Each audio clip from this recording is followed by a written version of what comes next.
The soul of the India lives in its villages. यानी हमारे भारत की, हमारे हिंदुस्तान की जो रूह है वो उसके गांव में बसती है, उसके गांव में रहती है। ये स्टेटमेंट महात्मा गांधी जी का है और ये बहुत ही एक्यूरेट है, बिकॉज वी ऑल नो कि majority of Indian lives in villages. And also according to the economic survey of 2022-2023, 65% of the Indian population lives in rural areas, and out of which 47% of the population depends on agriculture sector. इसका मतलब ये है कि 65% से ज़्यादा लोग गांव देहात में रहते हैं और उसमें से भी जो 47% आबादी है वो डिपेंडेंट है, लार्जली डिपेंडेंट है एग्रीकल्चर सेक्टर में। इससे साफ जाहिर होता है कि हमारे देश का विकास कितना ज़्यादा डिपेंड करता है हमारे गांव के विकास पर। जब तक ना हमारे विलेजेस डेवलप होंगे या हमारे गांव देहात को या रूरल एरियाज़ को डेवलप किया जाएगा, उनका विकास जब तक नहीं होगा तब तक हम अपने देश के विकास की उम्मीद नहीं कर सकते। यूरोपियन कंट्रीज़ या बाकी कंट्रीज़ की अगर मैं बात करूं, जो किसी भी मामले में अगर हिंदुस्तान से कुछ बेहतर कर रही हैं, तो उसका मेन रीज़न यही है कि उन्होंने अपने विलेजेस को, अपने गांव को इतना ज़्यादा विकसित कर दिया है, इतना ज़्यादा डेवलप कर दिया है कि उनके देश की जो डेवलपमेंट है उन्हें आज डेवलप्ड कंट्रीज़ के ग्रुप में, लिस्ट में शामिल किया गया है। और ऐसे ही विलेजेस के डेवलपमेंट के लिए, गांव देहात के, रूरल एरियाज़ के विकास के लिए गवर्नमेंट, हमारी जो सरकार है, वो आए दिन ऐसे कई सारी स्कीम्स, ऐसे कई सारे प्रोसेस जो हैं वो लॉन्च करती है, जिसकी मदद से हम अपने गांव का, अपने विलेजेस का विकास कर सकते हैं। इनमें से ही एक ऐसा सिस्टम था जो तैयार किया गया था, पंचायती राज सिस्टम। और हमारे जम्मू एंड कश्मीर में पंचायती राज सिस्टम को इंट्रोड्यूस किया गया था 1989 में। एंड उसके बाद इस 3 टायर सिस्टम को मजबूत करने के लिए कई सारे ऐसी चीज़ें जो हैं, ऐसे इनिशिएटिव्स जो हैं, ऐसे कदम जो हैं उठाए गए थे सरकार के द्वारा, जिसकी मदद से गाँव का, विलेजेस का विकास किया जा सके। मैं बात कर रही हूँ हमारे जम्मू एंड कश्मीर के पंचायती राज सिस्टम की।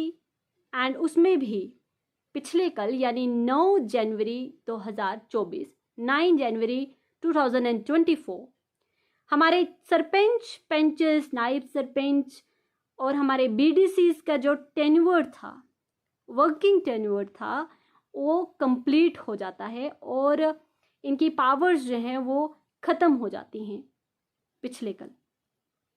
तो सवाल ये उठता था कि आखिर इतनी बड़ी responsibilities, because we all know कि अगर हमारे गांव में, हमारे विलेज में कोई भी परेशानी होती है या किसी भी किस्म का काम जो है वो करवाना होता है, तो हमारे गांव के लोग, हमारे पंचायत के लोग अपने पंच के पास, सरपंच, नायब सरपंच या बीडीसीज के पास जाते थे कि उनके गांव का कोई भी काम, चाहे वो वाटर के रिलेटेड हो, इलेक्ट्रिसिटी के रिलेटेड हो, सैनिटी के रिलेटेड हो, हेल्थ के रिलेटेड हो, या किसी भी किस्म का ऐसा वेलफेयर वाला काम जो है वो हो, तो वो उनके थ्रू होता था। एंड वो जो मेंबर्स होते थे, वो कैंडिडेट होते थे, वो इलेक्ट किए जाते थे by the people of the villages.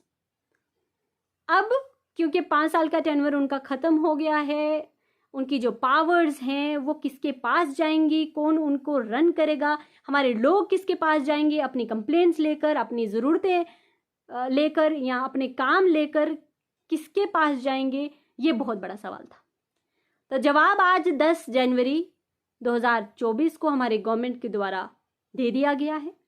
यानी आज के दिन नोटिफिकेशन जो है वो मिली है कि जो ये पावर्स हैं जो कि हमारे सरपंच, पंचेस और नायब सरपंच के पास होती थी, ये हैंड ओवर की जाएंगी हमारे बीडीओज को, यानी ब्लॉक डेवलपमेंट ऑफिसर्स को। और मैं आपको ये भी बता दूं कि ब्लॉक डेवलपमेंट ऑफिसर्स की जो टेन्योर है उसे 6 मंथ के लिए और एक्सटेंड कर दिया गया है। यानी अब इलेक्टेड रिप्रेजेंटेटिव्स की पावर जो है वो रन करेंगे, एक्सरसाइज करेंगे हमारे एडमिनिस्ट्रेटर्स, ब्यूरोक्रेट्स। और हम सब जानते हैं कि इससे पहले भी हमारे इलेक्टेड रिप्रेजेंटेटिव्स ने अपनी अपनी पंचायत में, अपनी अपनी रिस्पेक्टिव पंचायत में कितने काम किए हैं, कितने नहीं किए हैं, या कौन था जो उनके काम नहीं होने देता था, या कौन से ऐसे हिंड्रेंस हैं जो उन्होंने फेस किए हैं। ये सब चीज़ें हम सब बहुत ही अच्छे तरीके से जानते हैं।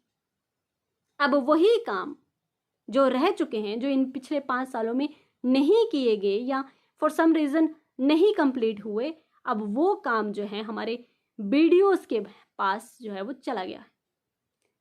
मतलब डीडीसीज को, इलेक्टेड रिप्रेजेंटेटिव्स जो डीडीसीज थे, उनको ये पावर्स नहीं दी जाएंगी। ये पावर्स रन करेंगे हमारे एडमिनिस्ट्रेटर्स। हम ये भी जानते हैं कि किसी भी डेमोक्रेटिक सिस्टम को स्मूथली रन करने के लिए इलेक्शंस का कंडक्ट किया जाना कितना ज़्यादा ज़रूरी होता है। और हमारे जम्मू एंड कश्मीर की अगर मैं बात करूं, पिछले कई सालों से किसी भी किस्म के इलेक्शंस जो हैं वो कंडक्ट नहीं करवाए गए। और जो लास्ट हमारे जम्मू कश्मीर में जो इलेक्शंस हुए थे वो डीडीसीज के हुए थे, वो भी ये कहकर करवाए गए थे कि जो हमारी पंचायती राज जो 3 टायर सिस्टम है उसको और ज़्यादा मजबूती देने के लिए डीडीसीज को इलेक्ट किया जाएगा। इस सारे प्रोसेस को तामझाम के साथ करवाया गया था 2020 में। और हम सब जानते हैं कि कितनी ज़्यादा मजबूती हमारे पंचायती राज सिस्टम को मिली इनकी इलेक्शंस के बाद। ये हम सब के सामने है। अगर मैं बात करूं सरपंच, पंचेस, नायब सरपंच या बीडीसीज, इन्होंने भी अगर अपने गांव में, कुछ ने तो बहुत अच्छे काम किए हैं और कुछ ने जिन्होंने नहीं किए हैं, वो भी हर पंचायत के लोग अच्छे से जानते हैं। अब सवाल ये है कि इन पावर्स को एडमिनिस्ट्रेटर्स, ब्यूरोक्रेट्स रन करेंगे। अब वो कितने बाखूबी से इस रिस्पॉन्सिबिलिटीज को निभाएंगे, ये आने वाला वक्त हमें बताएगा। पंचायती राज सिस्टम को सरपंच, पंचेस, बीडीसीज या इलेक्टेड मेंबर्स जो रिस्पॉन्सिबिलिटीज, जो ड्यूटीज उन्हें डेलीगेट की जाती थी, किस लेवल तक वो काम करते थे या नहीं करते थे, किस लेवल तक लोग अपना भरोसा उन तक जताते थे थ्रू वोट्स। अब वो सारा सिस्टम जो है वो एडमिनिस्ट्रेटर्स के हाथों में चला गया है, और वो भी गवर्नमेंट की अगली गाइडलाइंस तक, जब तक इलेक्शंस ऑब्वियसली कंडक्ट नहीं होते तब तक वो सारी पावर्स जो हैं वो हमारे एडमिनिस्ट्रेटर्स, हमारे ब्यूरोक्रेट्स होंगे। उम्मीद करते हैं कि हमारे इलेक्टेड रिप्रेजेंटेटिव से बेहतर काम जो है हमारे एडमिनिस्ट्रेटर्स करें।